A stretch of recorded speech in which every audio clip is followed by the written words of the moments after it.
I have in front of me a fascinating historical document. It's the Evening Herald, but it dates back to 1917. And I have here the first 3 months of 1917, every one of them put together and archived for the newspaper at the time. I came across this from an old aunt who used to live in Harold's Cross and had a pub in Harold's Cross. And when she passed on and I was doing up her affairs, I found these and I took this particular document from there. It has an amazing lot of news, right from world news. Remember, this is 1917. This is the year after 1916, and it starts off with an absolutely fascinating editorial looking back on the year 1916. More about that at another time, maybe.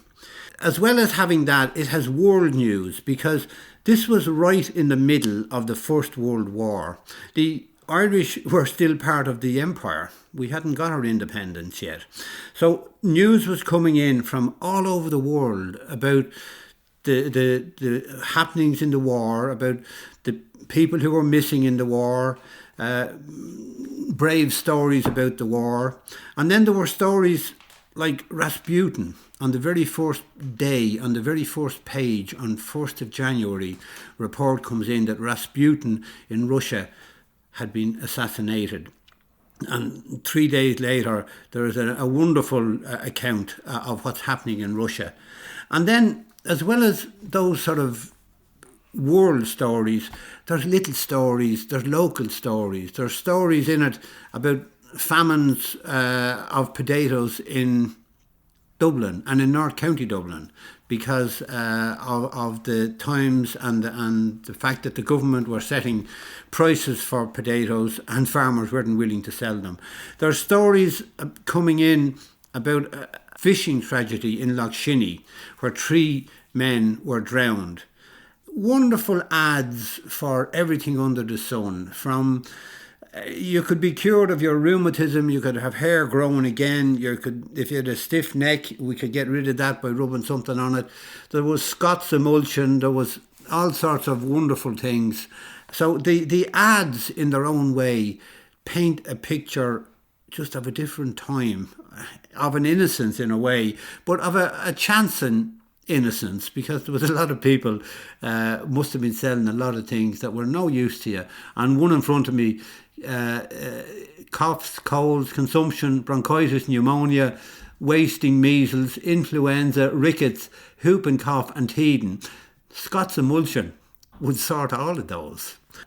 Then running through the newspaper as well, there's just signs of the morals of the time. They're calling for 7 good women to go around to watch and see what's on in the theatre and in the cinema. Yeah, the cinema was the Grafton Street Picture House, and every week there's an ad, maybe not every week, but there's an ad for what's on in the Picture House in Grafton Street, and it's always quite a big, strong ad. I mean, the old favourites were still there. Cleary's was there, Kennedy's Bread was there, the Friendly Matches were there, Hovis was there.